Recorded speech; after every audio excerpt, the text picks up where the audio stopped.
تلاوت کیسی ہوئی، اللہ کے یہاں قبول ہوئی یا نہیں ہوئی، کچھ اس انداز کا کشف. تو اس میں ایک حصہ تلاوت کا جو انہوں نے کیا تھا وہ غائب تھا قرآن پاک اس پارے میں سے. تو انہوں نے سوچا کہ کیا وجہ ہے کہ میں نے تو یہ پڑھا تھا قرآن کا حصہ ہے یہ اس میں غائب ہے. مجھے واقعہ پوری تفصیل کے ساتھ یاد نہیں ہے، اس لیے محض جتنا یاد ہے اس کا عرض کر رہا ہوں. تو غالباً الہام ہوا یا کشف ہوا جو بھی ہے وہ یہ کہ وہ حصہ جو تلاوت کا تمہارا غائب ہے وہ اس لیے غائب ہے کہ تم نے تلاوت کے دوران وہاں سے فلاں شخص گزر رہا تھا، اس وقت اپنی آواز کو اس کو سنانے کے لیے بلند کر لیا تھا. سمجھے آپ؟ یہ ریا ہو گیا کہ وہ حصہ تم نے ہمارے لیے نہیں پڑھا تھا، وہ حصہ تم نے دوسروں کو سنانے کے لیے پڑھا تھا کہ دیکھو میں تلاوت کر رہا ہوں. ایسا اکثر ہو جاتا ہے بندوں سے، بہت سے اعمال نیک میں ہو جاتا ہے. تو ریا وہ چیز ہے کہ غیر اللہ کو کے لیے کوئی نیک کام کیا جائے، یہ ریا جو ایمان کے دشمن ہے، جو انسان کو مسلمان بھی نہیں رہنے دیتی. اللہ پناہ میں رکھے.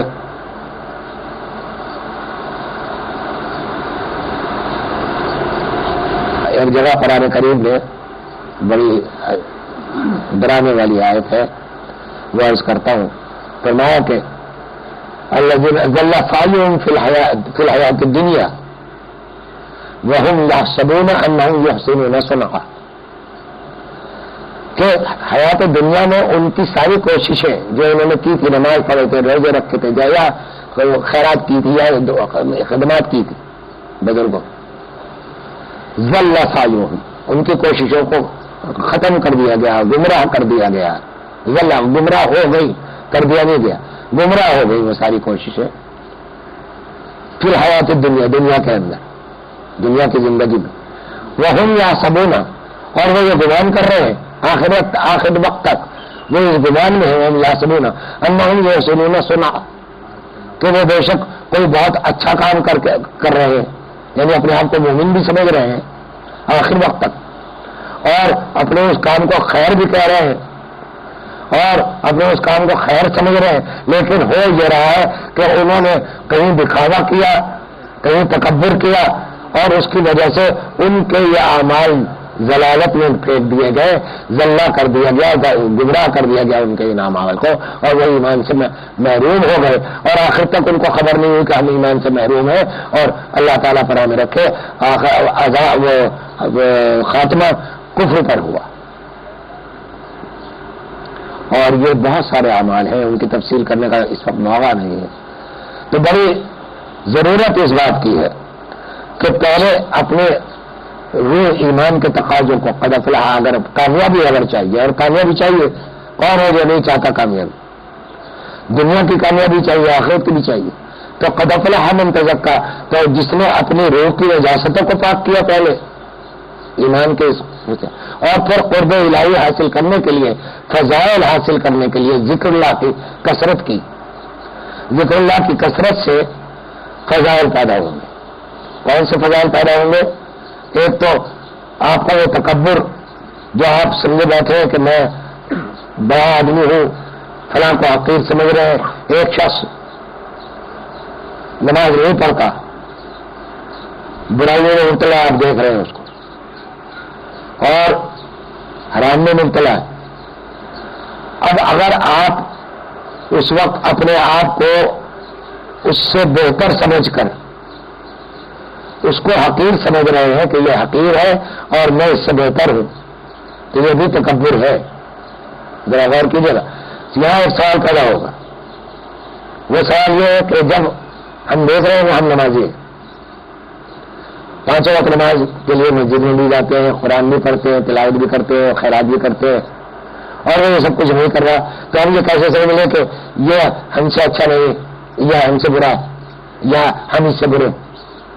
یہ کس طرح سمجھ؟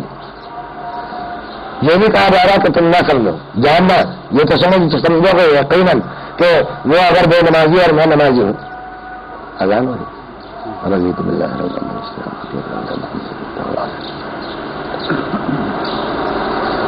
اللہ.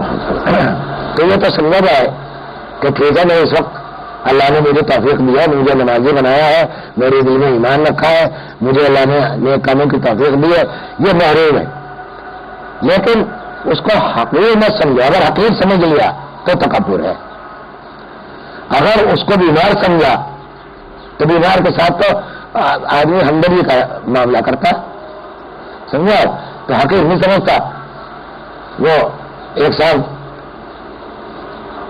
ڈانٹ رہے تھے، ایک صاحب کو، میرے جاننے والوں ڈانٹ رہے تھے ایک غیر آدمی کو نماز میں نہیں گئے تھے، کیا ہوا تھا. تو اب ڈانٹا ذرا حد سے زیادہ، جو مجھے اچھا نہیں لگا. تو میں نے اس سے کہا، میں نے کہا میاں، اگر اللہ تعالیٰ تمہیں ڈاکٹر بنا دیتے، جیسے دنیا میں ڈاکٹر ہوتے تو، اور مریض تمہارے پاس آتے تو تم تو مریض کو کوڑے مارتے کہ خبیث تو مریض ہو، تجھے مریض ہوا کیوں؟ سمجھے؟ تم بیمار ہوا کیوں؟ تو تمہارا معاملہ تو اس بے نمازی کے ساتھ یہ ہے کہ تو بے نمازی ہے تو، ارے بھائی ٹھیک ہے بے نمازی ہے، غلطی تھی، لیکن اس وقت سمجھانے کا ایک طریقہ ہوتا ہے. اس کو حقیر مت سمجھو، اس کو اس طرح رحم کھاؤ اور اس کے ساتھ مریض کا سا معاملہ کرو اور اس کو محبت کے ساتھ لے کر نماز کی طرف.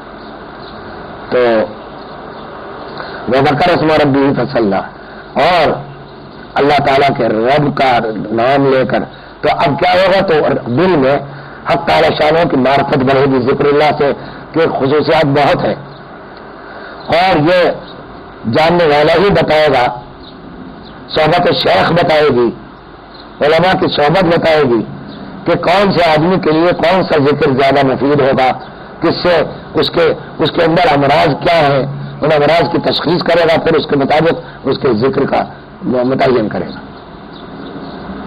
اور جتنے بھی یاد رکھیے کہ جتنے نام آج آپ کو بزرگوں کے یاد ہیں، چاہے وہ محدثین ہو، چاہے وہ فقہاء ہو، چاہے علماء ہو، چاہے صوفیاء کرام ہو، وہ سب کے سب جب اس مقام تک آئے ہیں ذکر اللہ کی بدولت. سمجھا؟ یہ صرف صوفیاء ہی کی دنیا نہیں ہے ذکر اللہ کی. لوگ یہ سمجھتے ہیں کہ یہ کام صوفی کا ہے کہ تصویر ہے کہ یا اللہ اللہ کرتا رہا یہ صوفی، اور جو یہ نہ کرے وہ صوفی نہیں.